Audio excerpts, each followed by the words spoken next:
Tourne. Alors dis-moi d'où tu viens et qu'est-ce que tu fais ici déjà? Ouais. Je viens du sud des Landes Mm. et ici, je suis venue pour boire de l'alcool et écouter des concerts de métal. Ok. Et du coup, on peut t'appeler par un prénom ou pas? Romane, Ok. c'est mon vrai prénom. Ok, t'as une exploitation du coup Ouais, c'est ma première année, donc je suis toute jeune agricultrice sur la commune d'Estivaux dans le sud des Landes. Ouais. Il y a 12 hectares et le but c'est d'en exploiter 3 en houblon bio et faire aussi quelques petits fruits. Ok, donc genre quoi comme fruit? C'est tout ce qui est framboise, cassis, groseille. Ok, et le houblon c'est pour faire de la bière? Tu veux faire de la bière toi Ouais, ou... alors on va brasser sur place, mais une petite quantité parce qu'il faut très peu de houblon. Dans un litre de bière, il y a entre 4 et 6 grammes. Ok. Et après, tout va être distribué soit aux brasseurs aux brasseries professionnelles, euh, bio, non bio, local, enfin toutes celles qui veulent du houblon, et aussi conditionné en plus petit packaging pour toutes les personnes qui brassent en amateur chez elles. À la Et maison. ouais, c'est ça, que ces personnes-là aussi puissent avoir du houblon de qualité, français, local, bio. Ok. Et t'as des variétés précises ou pas? Ouais. Moi, je base sur mon panel sur un grand choix de variétés, ce qui va pouvoir me permettre d'étaler les saisons des récoltes, de travailler un peu avec les différentes précocités.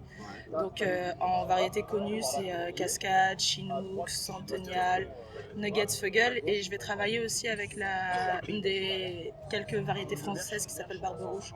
Ok. Et voilà. Et du coup, pourquoi tu t'es mis en bio? Le conventionnel, ça...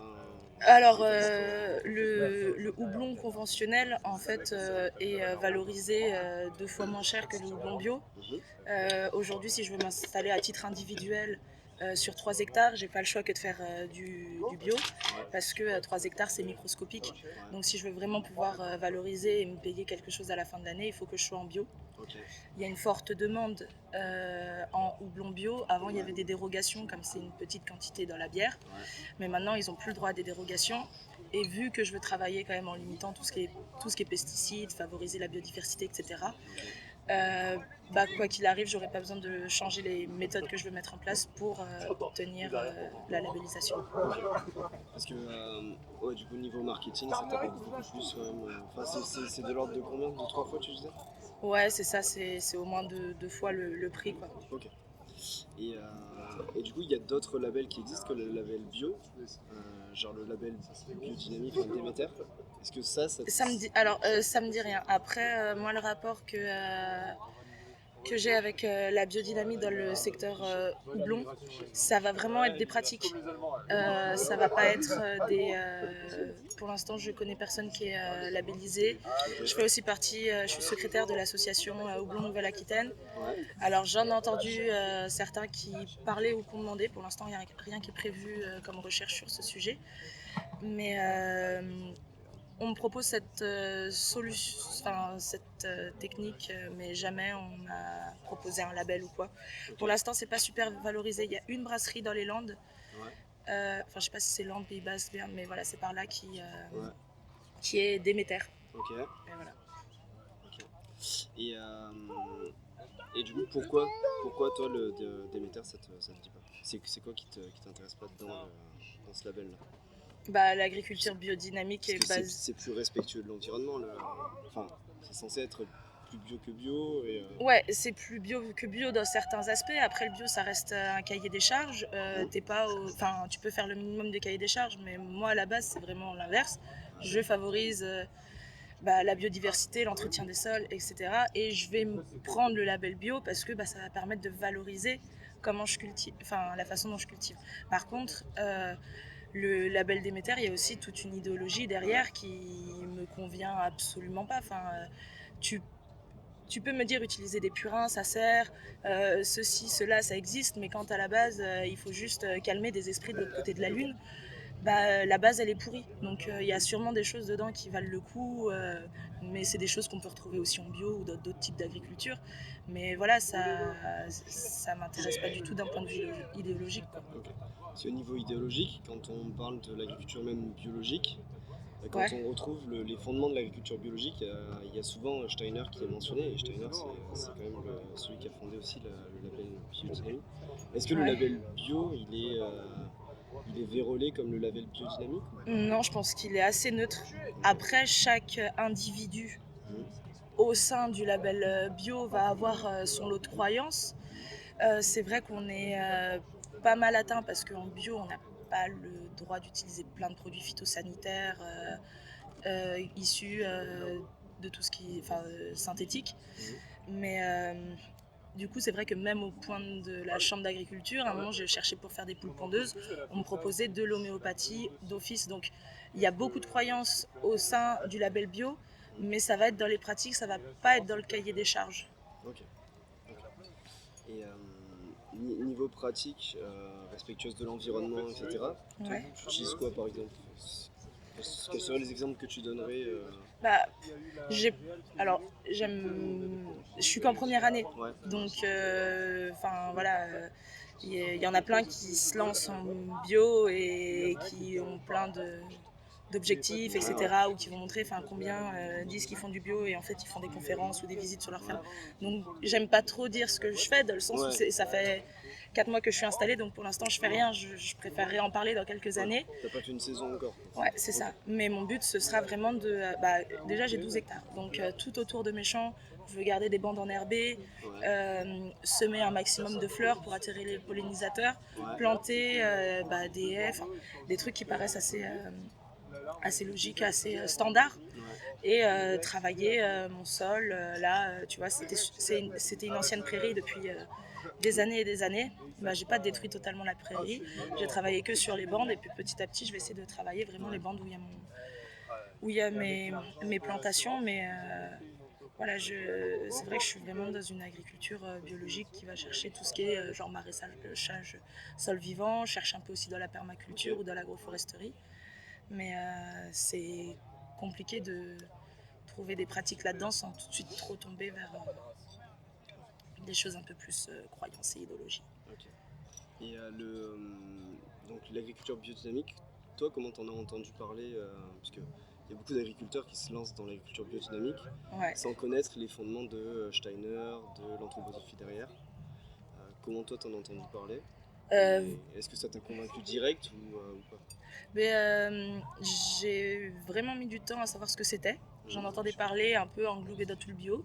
Donc on va dire que tant que j'avais pas regardé, c'était en mode oui, sûrement. Enfin, si plein de gens font ça en bio, qui est ma ligne de conduite de base, c'est que ça doit bien, c'est que ça doit pas faire de mal. Donc, j'ai bossé pour un employeur qui lui fait de la biodynamie et même plus, il a un biodynamiseur d'eau Toby. Et là, j'ai fait OK. Et puis, petit à petit, en fait, j'ai commencé à entendre les principes. Il y a quelques années, je suis devenue maman. Et j'avais des trucs sur lesquels j'étais sceptique. Il y avait pas mal de personnes qui me parlaient de se soigner avec des plantes, avec de l'homéopathie comme ça et tout. Tout ce qui était naturel, ça m'intéressait. On va dire, je suis une femme, j'aime bien la nature. Je suis quand même bien la cible de ce genre de trucs. Et il est venu que j'étais enceinte et il y a eu la question des vaccins. Pour moi, un vaccin, c'est important. Mais il y a quand même toute une branche de jeunes mères naturelles, qui sont totalement anti-vax. Et là, j'ai commencé à me renseigner et je suis tombée sur des chaînes YouTube. Et là, j'ai mis le doigt dans un truc qui m'a vraiment emportée. Et ça m'a permis de connaître un peu plus sur la biodynamie. Au moins des principes qui sont... Après, quand j'ai entendu parler de la biodynamie et que j'ai vu certains trucs, j'ai compris quand j'ai cherché à échanger avec des producteurs de houblon. On m'a parlé de pratiques en biodynamie et j'ai fait vaut mieux pas déjà essayer de produire du houblon correctement avant de regarder la biodynamie et on m'a balancé tous les liens d'émetteurs et j'ai regardé et je sais pas, ouais, il y avait un truc qui arrivait pas à me convaincre et puis petit à petit j'ai fouillé et j'ai rien trouvé d'intéressant d'un point de vue scientifique ou agronomique, quoi. Quand tu parlais des vaccins, il n'y avait rien à voir avec l'anthroposophie. Non, clairement, c'est vraiment le mouvement général qui t'a fait te renseigner sur ce genre de Ouais, choses. c'est ça. Sur des chaînes de scepticisme, de trucs. Ouais, c'est ça. Ok. Et demain, s'il existait un label qui ressemble à la biodynamie, donc plus bio que bio, est-ce que tu irais vers lui ou pas forcément? Tu vois, est-ce que pour valoriser encore mieux tes... Bah, le problème des labels, c'est que ils existent, mais il y en a très très peu qui sont valorisés d'un point de vue commercial ou même reconnu. Parce que moi, je vends un produit, enfin le houblon, il va être transformé. Donc si la personne en bout de chaîne n'a pas ce label, ça lui sert à rien. Et moi, je vais pas payer 500 € pour avoir un nouveau label qui dit je suis plus bio que bio. Enfin, la brasserie, les personnes qui travaillent vont venir dans mes champs, ils vont voir si ça leur plaît ou pas. J'ai pas besoin de payer quelque chose en plus pour me mettre cette étiquette. Si en bout de chaîne, c'est pas valorisé par d'autres personnes. Vraiment, je suis intermédiaire, donc si personne ne le valorise, ça sert à rien que je dépense de l'argent là-dedans. Okay. Mais du coup, le label bio, tu le payes quand même? Enfin, Ouais, ouais. C'est dans les 500 €. Ok. Bah écoute, très bien. Okay.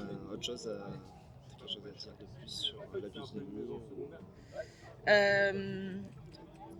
Bah, je vais faire du woofing à la ferme et je vais essayer vraiment, j'ai mis dans le règlement intérieur que chacun peut avoir ses croyances, mais aucun ésotérisme ne sera toléré. Enfin, je veux faire en sorte d'accueillir des gens sur une ferme bio, plus bio que bio. Et on va invoquer aucune sorcière, on va prier aucune lune et voilà quoi. Mais si des gens viennent avec plein d'ésotérisme, tu vas pas les refuser quand même. Ça dépend si le but c'est de convaincre les autres ou de me convaincre, ça sert à rien. J'ai une ferme à gérer. Si je veux faire de la pédagogie ou en parler un peu, je prends du temps choisi sur les réseaux sociaux, mais je vais pas aller si je suis en plein travail, je vais pas passer du temps avec des gens pour ça qui sont surtout convaincus, sauf s'ils veulent changer d'avis mais voilà, enfin on a tous nos biais, c'est compliqué de changer d'avis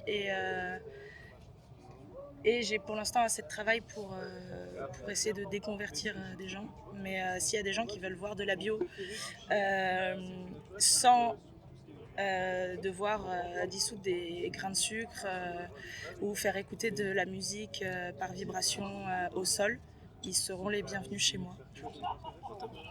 Merci Romain. Super, bah, je t'en prie avec plaisir.